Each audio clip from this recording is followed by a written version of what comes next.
Imong igsoon ang iyang unang gisuon. Imong mama iyang tawag kay Tita June. Char! Lahi-lahi o pasagil. Every time siya mo bisita nimo. Ayaw ra ka tingala, girl. Na-crush, yes, crush ka niya.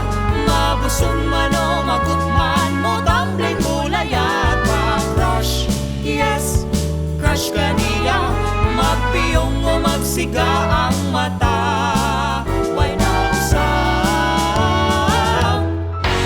Nagtawag na nako, maayong kinabuhi. Lantaw sa atubangan, ayaw lingid. Nganong ikaw, nganong ako, nganong nitugot, nganong nituon. Ikaw akong kabuntagon ug akong kagabhion sa makanunayon. Hangtod sa kahangturan ikaw